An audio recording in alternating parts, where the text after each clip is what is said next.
Good morning students. तो आज हम बीए सेकेंड ईयर के फोर्थ सेमेस्टर का एक लेसन करने जा रहे हैं, एक प्ले करने जा रहे हैं और उस प्ले का नाम है द स्वान सॉन्ग। और ये प्ले लिखा है एंटन पाव्लोविच चेखव ने। तो सबसे पहले तो हम इस राइटर के बारे में थोड़ा डिस्कस कर लेते हैं। तो जो ये एंटन पाव्लोविच चेखव हैं, ये एक रशियन राइटर हैं। रशियन बोले तो रूस के, रशिया के राइटर हैं और बहुत ही फेमस राइटर हैं वहाँ के। और इन्होंने जो गरीब तबका है, जो पुअर क्लास है, उसके बारे में ज़्यादातर प्लेज हैं वो लिखे हैं। और इनके जो प्ले हैं बहुत पावरफुल प्लेज हैं और रशिया में बहुत ज़्यादा फेमस हैं। तो आपको अगर पूरा नाम याद ना रहे तो आपको एंटन और चेखव दो चीज़ याद रखनी है, एंटन और चेखव। तो ये दो चीज़ आप याद रख लेना, पाव्लोविच ना भी याद रहे। ये रशियन नेम है तो थोड़ा मुश्किल है, इसमें कैरेक्टर्स के नेम भी थोड़ा मुश्किल होंगे आपके लिए, तो उनको जैसे भी करके आपको याद करना पड़ेगा। तो जहाँ तक इसके टाइटल की बात है, द स्वान सॉन्ग, तो स्वान है वो एक हंस होता है, जैसा कि आप देख सकते हो इसमें पिक में कि एक हंस होता है। और ऐसा माना जाता है, एक एंशियंट बिलीफ है, एक पुरानी मान्यता है कि जब इस हंस की डेथ होती है, मौत होती है, तो उससे पहले एक ये बहुत ही मेलोडियस, बहुत ही सुंदर गाना, बहुत ही मेलोडियस सॉन्ग गाता है ये, और सॉन्ग गाते गाते ही मरता है ये। यानी कि जब इसकी मौत का टाइम आता है तो बहुत ब्यूटीफुल सॉन्ग आता है ये। तो इसमें जो हमारे प्ले है द स्वान सॉन्ग में, इसमें भी एक कैरेक्टर है, तो उसके बारे में भी हम इससे ही रिलेटिव चीज़ है वो पढ़ेंगे। तो कैसे हमारा टाइटल है वो जस्टिफाई होगा, वो हम जब प्ले पढ़ेंगे तो आपको पता लगेगा। तो प्ले के कैरेक्टर्स देख लेते हैं कौन कौन से हैं बच्चों। तो सबसे पहले हमारे पास सिर्फ दो ही कैरेक्टर हैं इस प्ले में। सबसे पहला जो कैरेक्टर है वो है वासिली स्वीटलोविडोव। आपको थोड़ा सा मुश्किल होगा याद करना, वासिली स्वीटलोविडोव, आपको ये याद करना है। तो ये जो कैरेक्टर है ये कॉमेडियन है, यानी स्टेज परफॉर्मर है, ये एक्टर है, ये स्टेज पे परफॉर्मेंस देता है। और ये 68 ईयर्स ओल्ड है, ये 68 साल का है। और दूसरा हमारा कैरेक्टर है निकिता इवानिच। तो ये जो कैरेक्टर है, सबसे पहले तो ये मेल कैरेक्टर है। हमारे यहाँ निकिता लेडी का नेम होता है, लेकिन रशियन कैरेक्टर है ये, रशिया में वहाँ पे मेल कैरेक्टर्स हो सकते हैं।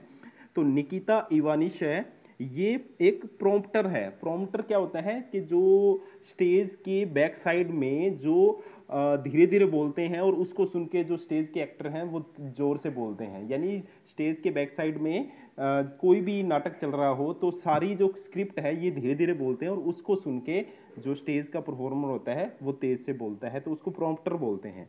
तो निकिता इवानिश है, ये एक प्रॉम्प्टर है, ये मेल है और ये भी एक ओल्ड मैन है। तो 60 ईयर्स ओल्ड है जो स्वीट लोविडोफ, वो भी एक ओल्ड मैन है और ये भी एक ओल्ड मैन है, दोनों फ्रेंड हैं, स्टेज पे परफॉर्मेंस करते हैं। स्वीट लोविडोफ तो एक्टर है और ये एक प्रॉम्प्टर है। तो हमारे पास सिर्फ दो ही कैरेक्टर हैं इसमें स्वान सॉन्ग में। तो इन दो कैरेक्टर्स के बारे में ही हमें डिस्कस करना है पूरे प्ले में। तो जैसे ही अब प्ले पढ़ेंगे हम, तो प्ले के बारे में थोड़ी सी डिस्कशन कर लेते हैं। तो ये 1887 में लिखा गया था, जब ये एंटन चेखव ने लिखा था, 1887 में लिखा था। The title of the play is based on ancient belief in which the swan sings beautiful song just before it dies. तो टाइटल है वो एक पुरानी मान्यता पे बेस्ड है, जिसमें क्या होता है कि स्वान यानी हंस है, वो जब मरता है तो उससे पहले एक ब्यूटीफुल सॉन्ग है वो गाता है। The play is about last powerful performance of a 68 years old actor Vasili Svetlovidov. तो ये जो प्ले है ये 68 साल के एक एक्टर वासिली स्वीटलोविडोव की लास्ट परफॉर्मेंस पे बेस्ड है। यानी वासिली स्वीटलोविडोव है वो अब एक्टिंग से अलविदा ले रहा है, तो उसकी जो लास्ट परफॉर्मेंस है वो बहुत अच्छी होती है। जैसे कि स्वान सॉन्ग जब मरता है तो उसकी मतलब उसका सॉन्ग बहुत ब्यूटीफुल होता है, वैसे ही इसके जो लास्ट परफॉर्मेंस है बहुत अच्छी होती है। He has been performing on the stage for last 45 years. वो 45 साल से परफॉर्म कर रहा है and got success and achievement in his entire career on stage. वो बहुत ज़्यादा मतलब पूरा करियर में बहुत सारी अचीवमेंट्स है उसने क्या है अचीव की हैं। As the play start, Sweet Lovidoff is drunken condition and gave his last performance on the stage. तो स्वीट लोव जब जैसे पर्दा खुलता है प्ले का, तो हम देखते हैं कि स्वीट लोविडोफ है वो एक ड्रंकन कंडीशन में पड़ा है, यानी उसने बहुत ज़्यादा शराब पी हुई है और उसने जस्ट अभी इस शराब पीने से पहले लास्ट परफॉर्मेंस स्टेज पे दी है। यानी वो एक एक्टर है और उसने अपनी एक्टिंग की लास्ट परफॉर्मेंस है वो स्टेज पे दी है। Audience uploaded his performance and everybody has left the theatre. Audience ने उसकी जो परफॉर्मेंस है उसको बहुत सराहा और सभी थिएटर छोड़ के जा चुके हैं। अब यहाँ पे लास्ट परफॉर्मेंस को सराहा जाना स्वान सॉन्ग से रिलेटेड है कि स्वान जब हंस मरता है तो उसका जो लास्ट सॉन्ग होता है बहुत ब्यूटीफुल होता है। ऐसे ही अब ऐसा हमें दर्शाया जा रहा है कि स्वीट लोविडोफ की लास्ट टाइम चल रहा है और उसने जस्ट डेथ से पहले बहुत अच्छी परफॉर्मेंस दी है। He went to the dressing room and fast fall asleep under too much effect of wine. वो ड्रेसिंग रूम में जाता है और शराब के नशे में सो जाता है। when he awakes he finds himself lonely and laments at loneliness as he is homeless and lonely। जब वो जागता है तो उसको ये लगता है कि दुनिया में उसका कोई नहीं है। लोनलीनेस होता है अकेलापन, तो लेमेंट्स का मतलब दुख बिलाप करना, तो अपने अकेलेपन पे दुख बिलाप करता है कि उसका दुनिया में कोई भी नहीं है, वो होमलेस है, उसका ना घर है और बिल्कुल अकेला है। Remembered his past glory and feel miserable at his present condition.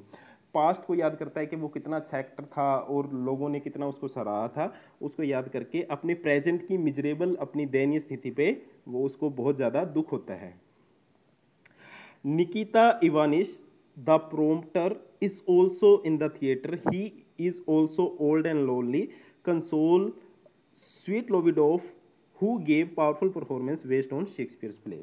तो निकिता इवानिस जो कि एक प्रोम्प्टर है वो भी ओल्ड है और लोनली है, तो वो स्वीट लोविडोफ को कंसोल करता है, सिंपैथी देता है कि आपने बहुत अच्छी परफॉर्मेंस दी है और आपको टेंशन लेने की ज़रूरत नहीं है।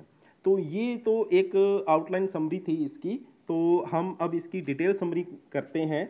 तो जैसे ही जो हमारा जो प्ले है वो शुरू होता है तो हम पाते हैं कि स्वीट लोविडोफ है वो बहुत ज़्यादा उसने अपनी लास्ट परफॉर्मेंस दी है और बहुत ज़्यादा जो ऑडियंस है ऑडियंस ने उसकी जो परफॉर्मेंस है उसको बहुत ज़्यादा सराहा है। लेकिन अब क्योंकि उसकी परफॉर्मेंस है वो ख़त्म हो चुकी है, तो जो सारे ऑडियंस है वो जा चुके हैं और वो ड्रेसिंग रूम में अकेला बहुत ज़्यादा वाइन पी और वो सो गया है। वो बहुत ज़्यादा परेशान है, दुखी है, क्योंकि वो ये सोच रहा है कि भी अब वो ज़िंदगी में क्या करेगा। स्टेज से उसने अलविदा ले ली है, तो अब वो ज़िंदगी में क्या करेगा। तो तभी निकिता इवानिस है जो कि एक प्रॉम्प्टर है, वो आता है उसके पास। वो भी एक बूढ़ा और लोनली पर्सन है, तो वो उसको सहानुभूति देता है कि उसने पूरा जीवन है अपना जनता के लिए समर्पित कर दिया है। यानी कि स्वीट लोविडोफ ने अपनी पूरी ज़िंदगी जनता के इंटरटेनमेंट के लिए वो समर्पित कर दी है, लेकिन अब उसमें मतलब उसकी लाइफ में लोनलीनेस आ गया है, लेकिन उसको इससे घबराने की ज़रूरत है वो नहीं है। फिर स्वीट लोविडोफ है निकिता इवानिस को बताता है कि जब वो यंग एज में था तो उसको एक लेडी से प्यार भी हो गया था, लेकिन और जब स्वीट लोविडोफ ने उस लेडी के सामने प्रपोजल रखा शादी का, तो उस लेडी ने मना कर दिया। मना करने के पीछे कारण क्या था? उसका एक्टिंग करियर। एक्टिंग करियर के लिए वो लेडी बोलती है कि आपको अपना एक्टिंग करियर छोड़ना पड़ेगा अगर मेरे से शादी करनी है तो। ऐसा वो क्यों बोलती थी? क्योंकि उस समय जो एक्टिंग करियर है उसको बहुत ही लो करियर माना जाता था कि ये तो दुनिया को हंसाने का करियर है, तो ये मतलब हाई क्वालिटी स्टैंडर्ड वाला करियर नहीं है, तो आपको ये करियर है वो छोड़ना पड़ेगा, तभी आप इसको कर सकते हो। उसका मानना था कि आपका करियर, आप जो एक्टिंग करते हो ये तो अमीर लोगों को हंसाने का काम करता है, लेकिन इसमें अमीरी वाली कोई बात नहीं है, तो आपको ये अपना करियर छोड़ना पड़ेगा। तो स्वीट लोविडोफ ने कहा कि भी मैं अपना करियर नहीं छोड़ सकता, और इसलिए उस लेडी ने उसका प्रपोजल है वो मना कर दिया।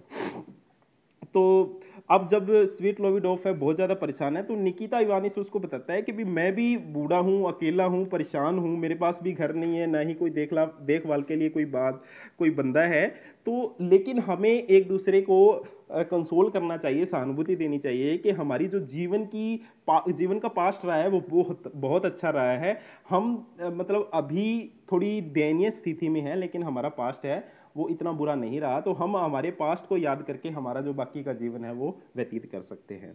तो यहाँ पे निकिता इवानिस है वो एक क्या है कि अच्छे इंसान के रूप में भी पेश आता है कि भी जब स्वीट लोविडोफ है वो बहुत ज़्यादा परेशान है, तो निकिता उसको सहानुभूति दे रहा है और उसको लाइफ में आगे बढ़ने की प्रेरणा दे रहा है। तो प्ले तो हमारा बस इसी बातों पे बेस्ड है, लेकिन इसमें जो लास्ट का जो एंडिंग है उसमें क्या है, ये जब स्वीट लोविडोफ लोविडोफ है और निकिता इवानिश है, ये जब दोनों बाहर जाते हैं तो उससे पहले स्वीट लोविडोफ है वो एक ओथेलो है। ओथेलो कौन है? विलियम शेक्सपियर का एक प्ले है ओथेलो। तो इस प्ले में जो ओथेलो नाम का कैरेक्टर होता है वो लास्ट यानी जब प्ले खत्म होता है तो लाइंस बोलता है। क्या लाइंस बोलता है? वो लाइंस हैं कि farewell the tranquil mind, farewell content, farewell the plumed troops and big wars. कहने का मतलब, हे दुनिया वालों, हे सभी लोगों, आपको हमारी तरफ से फेयरवेल है। अब ये फेयरवेल क्या होता है? फेयरवेल का मतलब होता है टाटा बाय बाय, यानी किसी को हम जब छोड़ के आते हैं करते हैं तो फेयरवेल करते हैं, यानी टाटा बाय बाय करते हैं, यानी सी ऑफ जिसको कह सकते हैं आप, सी ऑफ करते हैं। तो जो स्वीट लोविडोफ है वो फेयरवेल कर रहा है, लेकिन उसका फेयरवेल करना जैसे स्वान है जब अपना अच्छा गाना गाता है, इसका मतलब उसकी डेथ का टाइम नज़दीक है, ऐसे ही स्वीट लोविडोफ की डेथ का टाइम नज़दीक है। तो उसने बहुत अच्छी परफॉर्मेंस दी है और दुनिया वालों को फेयरवेल कर रहा है कि मैं अपनी स्टेज परफॉर्मेंस से भी फेयरवेल ले रहा हूँ और मैं अपनी ज़िंदगी से भी बहुत जल्दी फेयरवेल ले लूँगा। तो और यहाँ पे हमारा जो प्ले है वो ख़त्म हो जाता है, कर्टेन पर्दा गिर जाता है और दोनों जो कैरेक्टर हैं वो अपने बाहर स्टेज से बाहर है वो चले जाते हैं। तो आपको इस प्ले में जो मेन चीज़ है वो यही है कि स्वीट लोविडोफ और निकिता इवानिस दोनों की लाइफ लोनलीनेस, जो अकेलापन है, उसको डिस्कस किया गया है। द स्वान सॉन्ग यानी कि हंस के सॉन्ग की तरह स्वीट लोविडोफ ने एक बहुत अच्छी परफॉर्मेंस दी है और उस परफॉर्मेंस के बेस पे उसको जनता ने खूब सराहा है और वो जो सराहना है उसकी लाइफ की सबसे बड़ी अचीवमेंट है। तो आपको ये डिस्कस अच्छे से सुनना है वीडियो और इसको याद करना है। Thank you very much.